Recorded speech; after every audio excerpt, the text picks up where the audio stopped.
right, so somebody hit me up with this tier list of all of the emblems in the game, and I haven't done one of these. We only have the sort of ugly one that I made on the MFF Mega Guides with all the text. So I thought that doing this one with a visual indicator would help a lot of players out who are not into like the text-based stuff. So this is all the emblems currently in the game right now.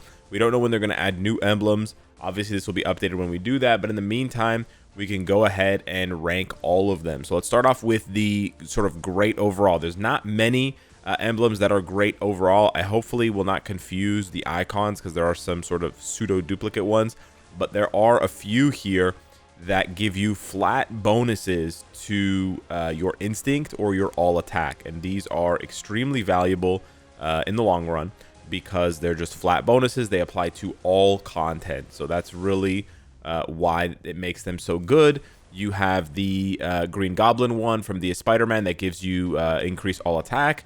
You have the Iron Man Mythic, which is free to play farmable, I believe, with instinct attack, and then you have the Nick Fury that also gives you instinct attack. The Spider-Man one gives you instinct attack as well.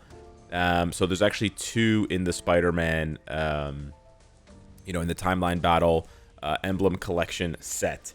That's it, though. Those are the only 4 that are used in all content. So those are the only 4 that can be technically great overall. The rest of them are going to either land in the other 4 categories for the time being. But I have to shout out this one. I would honestly almost say that this is a great overall. This one gives you, I believe it's all attack for World Boss. This is very, very strong in the Iron Man one. Yeah, it increases all attack. This is very, very good. And you should, and it's also like it's normal. It's the lowest rarity, excuse me. So it's the easiest one to build up because of that. I think I have the wrong Iron Man one here. I think it's no, that's a shield one. Never mind. Okay, we also have the Ben Riley. This is the max HP. This is just fantastic for a timeline battle.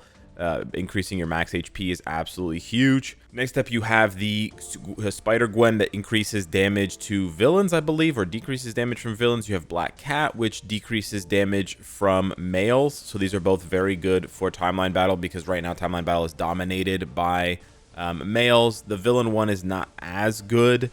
But it's still good for Silver Surfer, Thanos, if you have any other villains making a comeback, Jean Grey, stuff like that. Doesn't apply to Sentry Wolverine, but that's okay. A few more in the Spider-Man category that are just objectively good for PvP. You have the Ben Parker, which I believe decreases damage from humans, which is really good to check Sentry. You have the pretty rare, I still don't have it actually, the Mary Jane, or I think I do have it, but it's level 1, which increases physical attack. You also have the this one, the Silver Sable, I believe, which increases energy attack. So these sort of go hand in hand here, but this one is much easier to farm and also much easier to upgrade because it's normal quality. So it's super good in that sense. And then you also have this one, which increases damage to blast types. This is sort of waning in value. I almost want to put it here in niche because right now in timeline battle, you only have Adam, who this really applies to with a blast type. This could change with the upcoming update if they make War Machine really good or Iron Man really good or something else. Who knows? But it's kind of unlikely. In the history, well, in the history of MFF, there have been some really good blast types for PvP, but not lately. So it is what it is. You also have this Mockingbird one that decreases pierce damage received. So this one is also very, very good.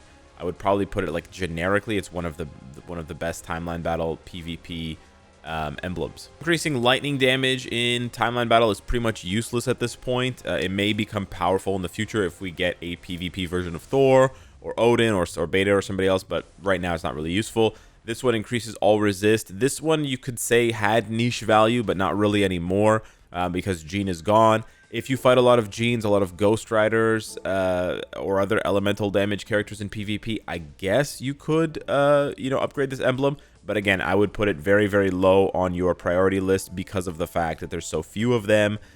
Increasing damage to alien types is not bad. This is good because it's not sectioned off by hero or villain. So this is going to apply to Silver Surfer, it's going to apply to Thanos, but then it's going to apply to any other villains, whether they're heroes or not. So I guess this has niche value. It doesn't really have a lot of value right now. So it's almost useless, but let's just put it there. And then we sort of have the rejects of the Spider-Man one here. Increasing poison damage is useless, probably the most useless artifact in the game right now.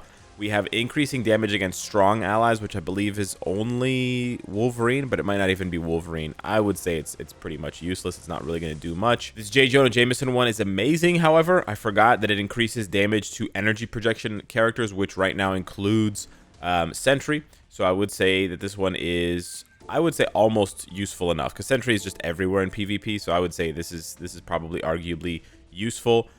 This Amazing Spider-Man one, this Dr. Octopus, I still don't own. I believe it increases your elemental damage. Right now, this is only niche value because, again, you have to be running someone like Jean. You have to be running someone like Ghost Rider for this to make sense.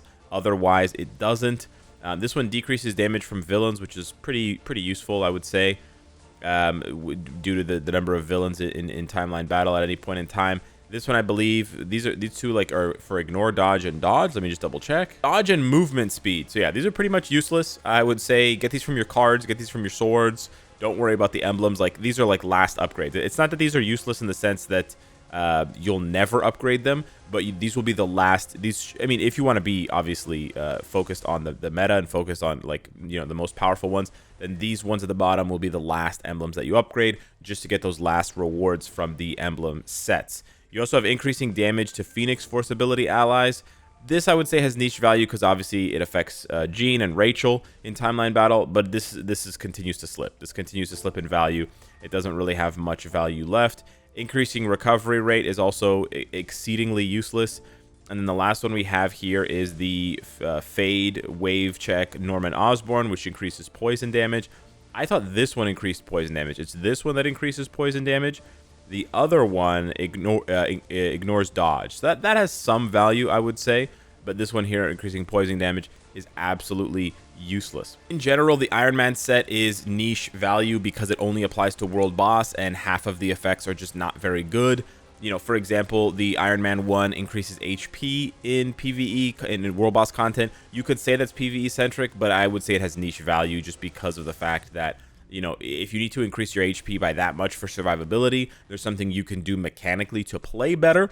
However, the Black Widow one, increasing your physical attack, is fantastic. Obviously, it's not as good as the Riri one, which applies all attack, but it's still pretty good. It's a bit more niche, but this Hulkbuster one increases your fire damage, or your fire attack.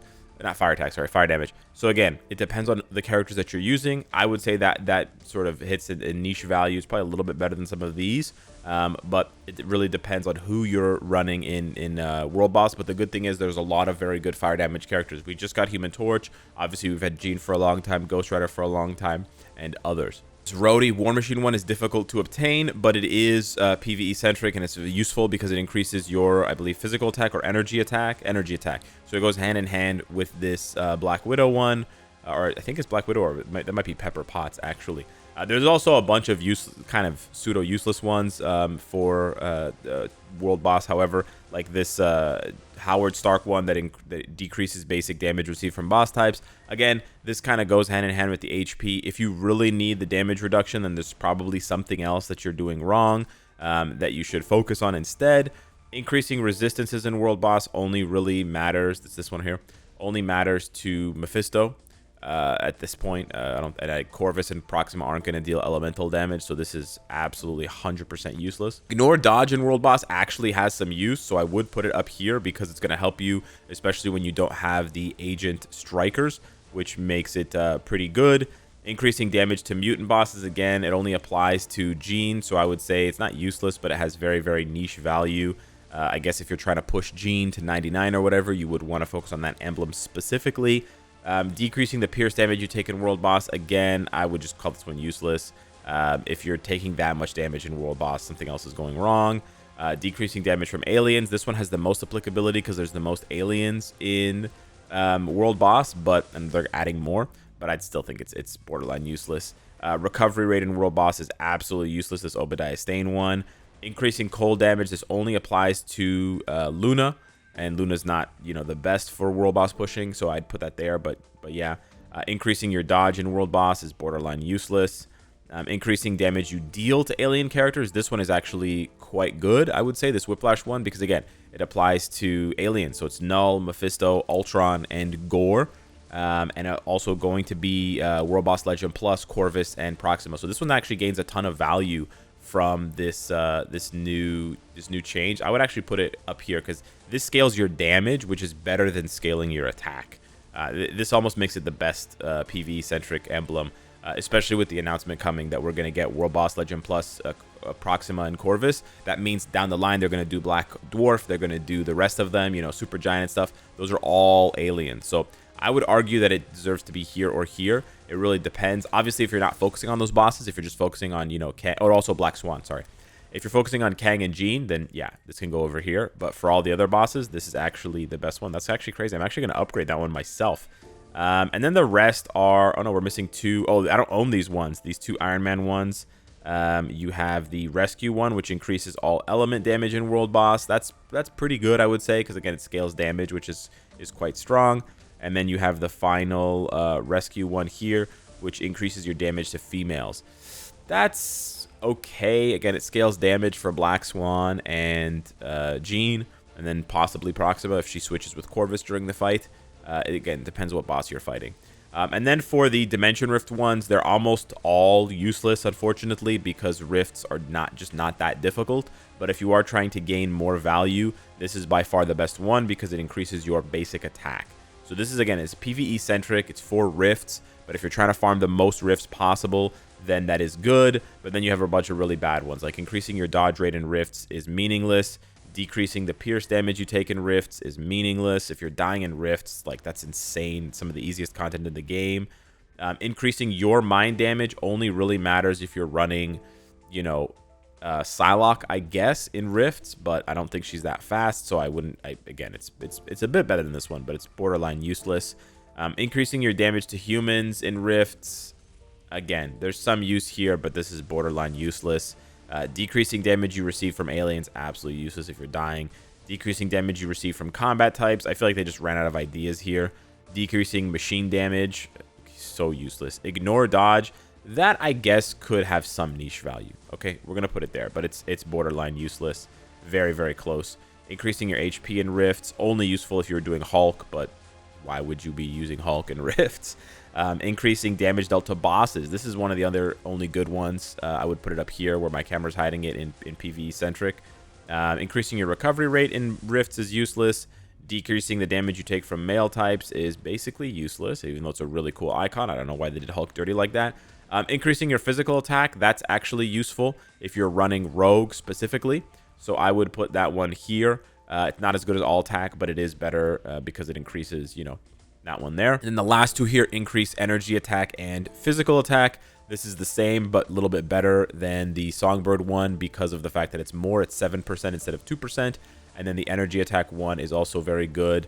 Again, it depends on who you're running. So if you're running Rogue, this is not going to be as good. If you're running Jean or Magneto or something like that, then this is going to be better. So this is how the list shakes out. I think it's really good to see them visually. I'll try to update my existing tier list and stuff like that to include these on the emblem page for the mega guides.